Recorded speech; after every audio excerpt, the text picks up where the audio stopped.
हाँ। मेरा नाम फार्मास्यूटिकल जमाली है और मैं बेसिकली इनोवेशन में काम करता हूँ। आज जो चीज़ डिस्कस करनी है वो बिल्कुल ही आम है। लोग हमारे पास बहुत सारे आते हैं, वो सवाल करते हैं कि पहले जो दवाएं हम लेते थे तो बहुत जो है इफ़ेक्टिव होती थी, लेकिन आजकल उनमें बड़ा मसला आ रहा है कि उनकी इफ़ेक्टिवनेस नहीं रह रही। तो इनका के क्या रीज़न्स हैं? तो सबसे बड़ा जो रीज़न्स जो एक्सक्लूड आउट हमने किया है वो है क्लाइमेट चेंज की वजह से जो टेम्परेचर हमारे रीजन्स का बहुत अप एंड डाउन्स में रह रहा है, या तो बहुत लोअर साइड पे चला जाता है या तो बिल्कुल ही हायर साइड पे चला जाता है। तो इसके दौरान जो है जो शिपमेंट होती है मेडिसिन्स की कराची टू ऑनवर्ड जिन सिटीज़ के अंदर जाती है जहाँ फार्मास्यूटिकल कंपनी है, तो ये आज हम इसको डिस्कस करेंगे कि क्या इसमें इशू जो है वो चल रहे हैं। दवा जो है वो बेसिकली मेडिसिन जो है 3 मराइल से क्रॉस करती है। नंबर 1 वो मैन्युफैक्चरिंग कंपनी है जहाँ दवाई जो टेबलेट है, कैप्सूल है, सिरप है, इंजेक्शन फॉर्म है, जो भी इसकी फार्मूलेशन है वो मैन्युफैक्चर होती है रॉ मटीरियल से, और उसके बाद उनके वेयर हाउस में चली जाती है जहाँ बिल्कुल कंट्रोल टेम्परेचर चल रहा होता है। वहाँ भी कभी कभी टेक्निकल उनको इशू आ जाते हैं, इसलिए वो मार्केट से बेचते हैं, अपनी पूरी जो है वो कंप्लीट उठा भी लेते हैं। लेकिन वेयर हाउस के बाद जो स्टॉक है वो डिस्ट्रीब्यूशन के पास आता है।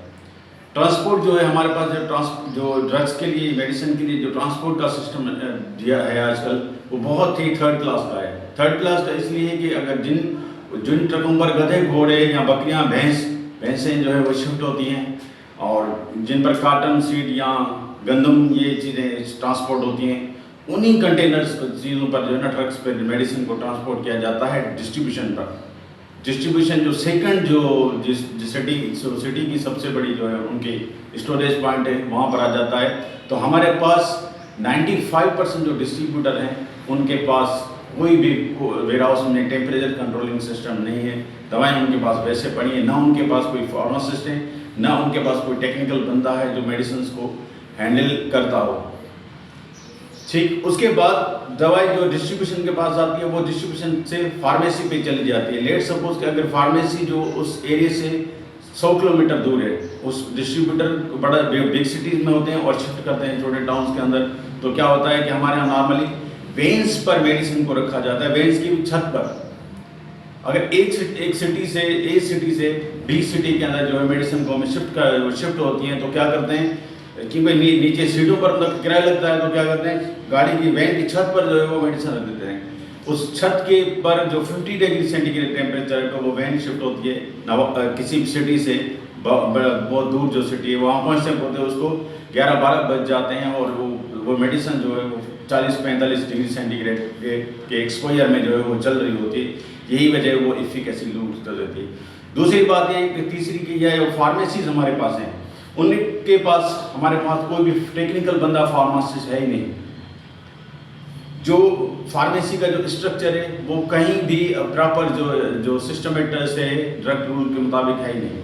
कैसे दवा को दीवार से कितना दूर होना चाहिए, छत ज़मीन से कितना ऊपर होना चाहिए, छत से कितना नीचे होना चाहिए, उसकी किस तरह से असेंबलिंग करनी है, उनका जो कंट्रोल चेन वाली मेडिसिन उनको किस तरह से रखना चाहिए, और जो नॉर्मल टेम्परेचर रूम टेम्परेचर पर रखनी है वो क्या है। रूम टेम्परेचर से मुराद है 15 से 25 डिग्री सेंटीग्रेड, यानी कम से कम अगर वो बढ़ भी जाता है ज़्यादा से ज़्यादा तो फिर 30 डिग्री सेंटीग्रेड से वो बिलो यानी 29 तक जा सकता है, लेकिन इससे नीचे वो हरगिज़ भी नहीं हो, इससे ऊपर हरगिज़ भी नहीं हो, क्योंकि इससे ऊपर ड्रग अपनी एफिकेसी लूज कर देगी।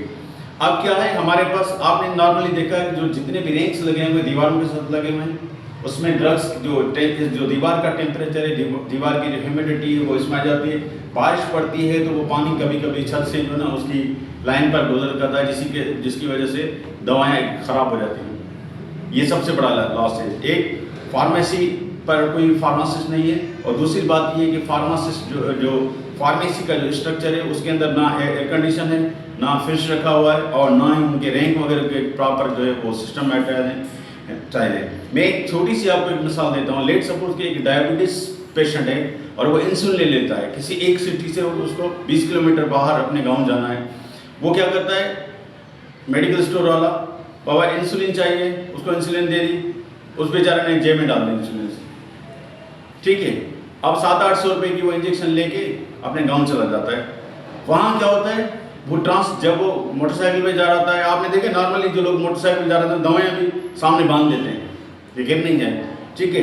वो इस एक्सपोजर के अंदर जो है वो चल रही होती है। उसके बाद वही प्रोसीजर, वो जो इंसुलिन है वो बेचारा 50 डिग्री सेंटीग्रेड पे आगे लेके चला जाता है। तो आप सोचें उसकी इफिकेसी क्या रही, यानी कि फार्मेसी पर कोई फार्मासिस्ट नहीं है जो उनको बताए कि जी आपको ये मेडिसिन, क्योंकि ये सेंसिटिव टेम्परेचर सेंसिटिव ड्रग है, किस तरह से यहाँ से शिफ्ट करनी है। तो ये जो पूरा कोल्ड चेन जो है या नॉर्मल चेन जो मैकेनिज्म है, जैसे आप देखें आइसक्रीम की जो कंपनी है ना, अपने आइसक्रीम अपने सिटी से मैन्युफैक्चरिंग जो कंपनी है उससे डिस्ट्रीब्यूटर और सब डिस्ट्रीब्यूटर पर कैसे और शॉप पर कैसे लेकर आती हैं दवाइयों को, इस तरह के क्लोज कंटेनर के अंदर आना चाहिए और जिनका कंट्रोल टेम्परेचर हो, टेम्परेचर कंट्रोल, उनका एक्सपोजर नहीं हो। ट्रक सपोज करें कि रोड पे खड़ी हो गई और 3 घंटे उन्होंने खाना भी खा लिया, थोड़ा रेस्ट भी कर लिया और दवाई एक्सपोजर 50 डिग्री सेंटीग्रेड पे खड़ी है, तो कहाँ से एफिकेसी देंगी। तो ये कंपनी की जिम्मेवारी, जितनी भी फार्मास्यूटिकल कंपनी है इसके रेस्पॉन्सिबल हैं, क्योंकि उनका एग्रीमेंट होता है डिस्ट्रीब्यूटर के साथ और उनके जो पार्टनर हैं मेडिकल स्टोर्स वाले उनके साथ, क्योंकि अगर कोई किसी बैच में खराबी आ जाती है तो वो फार्मेसी से भी मजाज है उस दवा को उठाने के लिए, एक्सपायर दवा को या ख़राब हो जाती है उसको उठाने के लिए। तो कहने का मकसद है कि फार्मास्यूटिकल कंपनी को अपना ऐसा प्रोसीजर और नेटवर्क बनाना चाहिए कि दवाएं एक साफ़ सुथरे एनवायरनमेंट से उनकी कंपनी से जैसे क्वालिटी के साथ जाती हैं डिस्ट्रीब्यूटर के साथ भी वैसी रहें, और एंड यूज़र जो फार्मेसी वहाँ पर भी उसी सिचुएशन में रहे, और जो एंड यूज़र के हाथ में आए तो उनको भी एक अच्छा बंदा काउंसलिंग वाला हो कि इसको किस तरह से यूज़ करना है, किस तरह से इसकी ट्रांसपोर्ट करनी है, किस तरह से इसको सेव रखना है। बहुत यही वजह है कि दवाएं एफिकेसी वाकई लूज़ कर देती हैं। अगर इस तरह के गधे घोड़े वाली बसों पर हम सफ़र कराएंगे मेडिसिन को, तो लिहाजा मेरी आपसे गुजारिश है फार्मास्यूटिकल कंपनी वालों से कि वो अपना एक सिस्टम डेवलप करें ट्रांसपोर्ट का और बेहतरीन किस्म का, जिस तरह से आइसक्रीम वाले करते हैं कोल्ड चेन, या जो टेम्परेचर उनको रिक्वायर्ड है उस टेम्परेचर में क्लोज कंटेनर्स के अंदर ट्रांसपोर्ट हो ताकि मेडिसिन की क्वालिटी रहे और लोगों को फ़ायदा